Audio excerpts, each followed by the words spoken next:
नमस्कार, स्वागत है आपका हमारे इस यूट्यूब चैनल पर। मैं मुनमुन श्रीवास्तव आपका हार्दिक अभिनंदन करता हूं और आप देख रहे होंगे स्क्रीन पर मौजूद हैं controller of examination professor Ajay Arora. और आपके मन के सवाल तो हैं ही, और वो सवाल रिजल्ट से रिलेटेड है, लेकिन वो कुछ और भी आपको बताना चाहते हैं। स्वागत है प्रोफेसर अजय अरोड़ा हमारे चैनल पर। नमस्कार, धन्यवाद मुनमुन जी।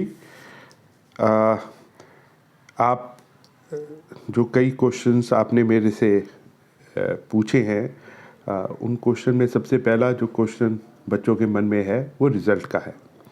और उन सब बच्चों का जिनके रिज़ल्ट नहीं निकले, लेकिन हम सारे रिज़ल्ट एक साथ नहीं निकाल सकते, तो इसलिए हम धीरे धीरे सारे रिज़ल्ट निकाल रहे हैं। आज के दिन में भी लेट नाइट 8 एग्ज़ाम हमारे लाइव हो जाएंगे जो कि 5th सेमेस्टर के हैं, जिसमें सबसे ज़्यादा लोग जो पूछ रहे थे वो साइकोलॉजी, अप्लाइड साइकोलॉजी और नॉर्मल BA ऑनर्स साइकोलॉजी का रिज़ल्ट लाइव हो जाएगा। BBA और BMS और BBA फाइनेंशियल इन्वेस्टमेंट एनालिसिस और म्यूज़िक के वोकल और instrumental, Karnataka music, biological science और परकशन म्यूज़िक, ये 8 कोर्सेज़ के रिज़ल्ट आज लाइव हो जाएंगे। इसके अलावा तकरीबन 700 जो ऑलरेडी डिक्लेयर रिज़ल्ट से 700 बच्चों के रिज़ल्ट जिनमें RA की या एब्सेंट की प्रॉब्लम थी, वो भी हमने करेक्ट कर दिए। बच्चे लेट नाइट अपने उस रिज़ल्ट को भी, नए रिज़ल्ट को भी समर्थ की साइट से डाउनलोड कर पाएंगे। तो सर, जो आपने अभी ये जो लिस्ट पढ़ी, वो कौन से सेमेस्टर के हैं सर? ये सारे 5th सेमेस्टर के हैं। सारे 5th सेमेस्टर के हैं। हाँ जी। एक चीज़ और भी है सर, जैसे अभी एब्सेंट वाले केसेस जो है वो ठीक हो रहे हैं और सब, तो क्या ऐसा लग रहा है कि जो रिजल्ट हैं वो काफ़ी जल्दबाजी में निकाले गए थे, जिसकी वजह से? नहीं, ऐसा नहीं होता। ये एब्सेंटीज़ का मतलब ये होता है कि आप बार बार ये कह रहे हैं कि रिज़ल्ट नहीं निकल रहे, तो हम वेट कर सकते थे। जब हम पूरा तैयार हो जाते हम पूरा रिज़ल्ट निकाल देते। जब हम देखते हैं कि मान लीजिए किसी बच्चे की एक कॉपी का एवेल्यूशन नहीं हुआ या एक सब्जेक्ट का एवेल्यूशन नहीं हुआ जो 0.1% है टोटल का, तो हम रिज़ल्ट निकाल देते हैं और जैसे ही वो उसके एवेल्यूशन होती है वो उस रिज़ल्ट को हम अपडेट कर देते हैं। कई बार एब्सेंटीज़ रियल सेंस में भी होती है, उनकी कॉपी की जो फिज़िकल लोकेशन होती है वो एक से ज़्यादा जगह पे होती है, इस वजह से भी वो एब्सेंटीज़ केस आते हैं। जो बल्क में हमारे एंड पे रिज़ल्ट रुके हुए होते हैं वो हम अपना कर देते हैं। अदरवाइज़ अगर कुछ स्टूडेंट 2-4-5 दिन और रुक जाएंगे तो ये देखेंगे कि जो भी बल्क में एब्सेंटीज़ की प्रॉब्लम थी वो अपने रिजॉल्व हो गया। अगर उसके बाद भी रहती है तो वो हमारे को अप्रोच कर सकते हैं विद द प्रूफ कि they have appeared in that particular paper on that particular day. एक सवाल जो सबसे ज़्यादा स्टूडेंट्स का है सर, वो ये है, और जो SOL के स्टूडेंट हैं आप जानते ही हैं, उनका यही कहना है कि हमारे जो रिज़ल्ट की गाड़ी है वो रुक गई है। नहीं, ऐसा नहीं है। अब आपको मैंने कहा था, आज तो अभी वीरवार है, अभी तो उनको मैंने कहा था कि वीकेंड तक। आपको पता है कि जैसे हम सैटरडे संडे भी काम करते हैं, तो इस संडे तक वेट करिए, अभी और रिज़ल्ट निकले हैं, कल भी निकलेंगे, परसों भी निकलेंगे और संडे को भी रिज़ल्ट निकलेंगे, तो आप थोड़ा सा वेट करिए।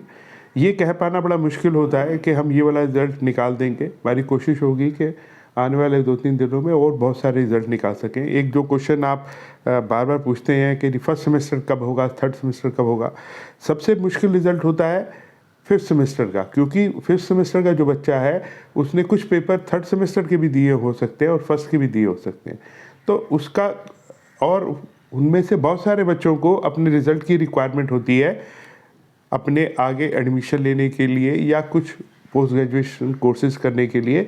वहाँ पे 5th सेमेस्टर तक के रिज़ल्ट की डिमांड होती है।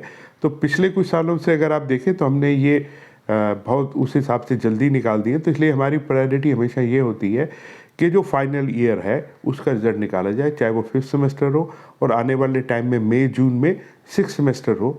और इसी तरह पोस्ट ग्रेजुएशन में भी 4th सेमेस्टर के रिज़ल्ट की हमारी प्रायोरिटी होती है, क्योंकि उनको अपनी ये डिग्री पूरी करके आगे या तो नौकरी के लिए या किसी और नए कोर्स के लिए इस रिज़ल्ट की रिक्वायरमेंट होती है।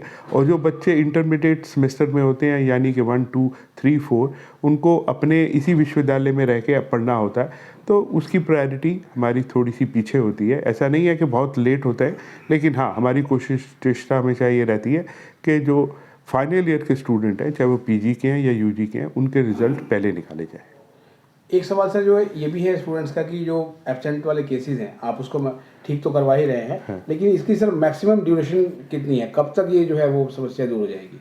देखिए, ऐसा होता है कि अगर वो किसी टेक्निकल वजह से है तो वो तो बहुत जल्दी हो जाते हैं, लेकिन अगर किसी बच्चे ने अपनी जो अलॉटेड सीट है उस पर ना बैठ के वो दूसरी जगह बैठ गया, और वो तो बैठा, उसने एग्ज़ाम दिया, अब उसमें सिटिंग प्लान में प्रॉब्लम हुई या बच्चा किसी वजह से रोल नंबर की टाइपिंग में प्रॉब्लम हो गई, तो उस केस में हमारे पास एक कॉपी से ज़्यादा कॉपी हो जाती है, क्योंकि हमारा सिस्टम में हर सीट जो कि अलॉटेड होती है एक पर्टिकुलर रोल नंबर पर, वहाँ पे कॉपी रखी जाती है और उस कॉपी पे एब्सेंट लगा दिया जाता है। तो नॉर्मल सेंस में हमारे पास एक कॉपी आ गई जिसमें एब्सेंट है और दूसरी कॉपी में उसका आंसर लिखे हुए, और क्योंकि दूसरे आंसर वाली कॉपी उस पर्टिकुलर नॉर्मल सीट पे ना होके किसी और जगह पे है, तो उस कॉपी को हमें फिज़िकली रिट्रीव करके वेरीफाई करना पड़ता है। और कभी कभी ये भी होता है कि बच्चे अपना ये जो 11 डिजिट का रोल नंबर है इसको भी गलत लिखते हैं। ये एक नॉर्मल प्रोसेस है कि इतना बड़ा रोल नंबर लिखते हुए बच्चों से गलती हो जाती है, 45 को 54 लिख देते हैं, 36 को 63 लिख देते हैं। ये एक नॉर्मल नंबर से जब हम डील करते हैं इस तरह की गलतियां हो जाती हैं, तो उस केस में हमारे को उस कॉपी को फिज़िकली रूप से ढूंढ के और फिर उसके अवार्ड को अपडेट करना पड़ता है। अब सर फिर से उसी एसओएल के सवाल पे आते हैं, तो क्या एसओएल का हम सर रिजल्ट मान के चले कि ठंडे बस्ते में नहीं गया है? नहीं, किसी में आपने देखा एसएल के रिज़ल्ट हमने निकाले भी और अनएक्सपेक्टेड भी निकाले तो हमारे को आप कुछ स्पेस दे दीजिए, आप चिंता मत करिए कि आने वाले दिनों में कुछ एसएल के रिज़ल्ट भी होंगे और बाकी रिज़ल्ट भी होंगे। एक साथ तो सारे रिज़ल्ट नहीं निकलते हैं, धीरे धीरे सारे रिज़ल्ट, वो धीरे धीरे का मतलब स्लो नहीं है, बट आने वाले कुछ दिनों में वो सारे रिज़ल्ट आ जाएंगे। एक क्वेश्चन आपने पूछा था कि बहुत सारे बच्चे आपके माध्यम से ये जानना चाहते हैं एग्जामिनेशन फॉर्म का। आपके माध्यम से मैं कहना चाहूँगा कि बच्चों को ये ट्रेनिंग हम देना चाहते हैं और आपके माध्यम से इसको रीट्रेट करूँगा कि जो डेट होती है, लास्ट डेट की वेट मत करिए, लास्ट डेट की वेट मत करिए। अभी भी बहुत सारे बच्चों ने अपना फॉर्म में अपने पेपर भी सेलेक्ट नहीं किए हैं। सबमिट और फीस देने की बात तो बाद में आती है, और आज के दिन में जो डेट है वो कल ख़त्म हो जाएगी, तो हम क्यों वेट करते हैं लास्ट में। लेकिन बहुत सारे बच्चों की डिमांड है, तो आपके माध्यम से मैं बताना चाहूँगा एक बार और हम इसको एक्सटेंड कर रहे हैं। 12 अप्रैल रात को 11:55 तक वो बिना किसी लेट फीस से अपने एग्जामिनेशन फॉर्म भर पाएंगे, चाहे वो अंडर ग्रेजुएट के हों, चाहे पोस्ट ग्रेजुएट के हों, चाहे वो हमारे बीएड, एमएड या बीलिब, एमलिब के बच्चे हों, या कुछ डिप्लोमा के भी बच्चे ने अभी तक फॉर्म नहीं भरा, तो हमने सारी की डेट्स एक्सटेंड कर दी है विदाउट लेट फीस। लेकिन सभी के लिए सर? हाँ, सभी के लिए। लेकिन आपके माध्यम से बताना चाहूँगा, please don't wait even for the extension. कल भी आप अपना भरिए, अपना काम ख़त्म कर लीजिए टाइम से पहले, ताकि आपको ये प्रॉब्लम ना हो। कोई टेक्निकल प्रॉब्लम हो गई, कभी इंटरनेट का कनेक्शन नहीं है, हमें लास्ट मोमेंट तक वेट नहीं करनी चाहिए। बहुत बहुत धन्यवाद सर अपडेट के लिए। नमस्कार जी।